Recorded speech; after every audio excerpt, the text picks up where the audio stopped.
When I finally bought my dream farmhouse, I thought my life had come full circle. Wide open fields, a wraparound porch, space for chickens, and a big red barn in the back. Everything I had worked for was finally mine. Best of all, the property was completely outside of HOA control. That was the number one reason I picked it. No more dealing with petty rules about mailbox colors or approved flower beds. This was my land, my rules. Or so I thought. Enter Karen. Karen was the self-appointed queen of the subdivision across the road. She'd been running the HOA there for years, and rumor had it she'd driven out at least 3 families with her constant fines, threats, and general insanity. The moment my moving truck pulled in, she appeared like a hawk spotting prey. She marched straight across the dirt road and planted herself in my driveway, clipboard in hand. "Excuse me," she barked. "This property is not zoned for occupation. You cannot legally move in until the HOA approves your residency." I blinked her. "What?" "This house isn't part of your HOA." Karen smirked. "All properties within a 5-mile radius fall under our association. That means your so-called farmhouse is under my jurisdiction." I couldn't help but laugh.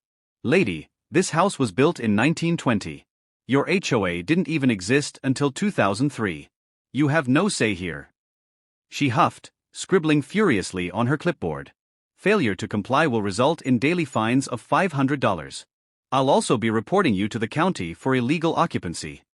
I shrugged and went back to unloading boxes. But Karen wasn't done. Over the next week, she harassed me non-stop. Bright red violation notices kept appearing on my door: unapproved barn structure, unregistered farm animals, illegal vehicle storage. I hadn't even finished unpacking when she called the sheriff, claiming I was squatting. 2 deputies showed up, clearly annoyed. I handed them my deed and the paperwork showing the property was outside HOA jurisdiction. They apologized and left, telling me, "We'll add a note in the system. If she calls again, she's the one who'll get in trouble." That only made Karen angrier. A few nights later, she showed up at the edge of my yard, screaming at the top of her lungs, "You can't live here. This is illegal. We're taking your house." I walked out calmly, recording the whole thing on my phone. "Karen, you're trespassing. Leave before I call the sheriff again."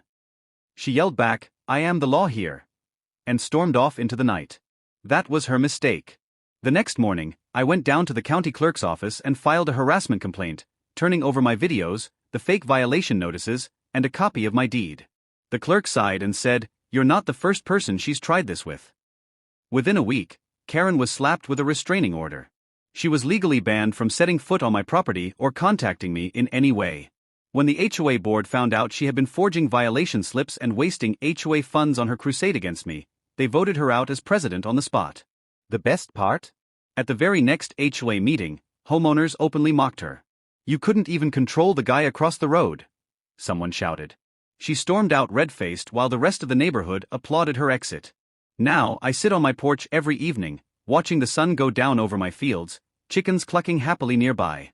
My farmhouse is everything I dreamed it would be: peaceful, beautiful, and completely free of HOA nonsense. And Karen? She still drives by sometimes, glaring from her car window. But she knows she can't touch me.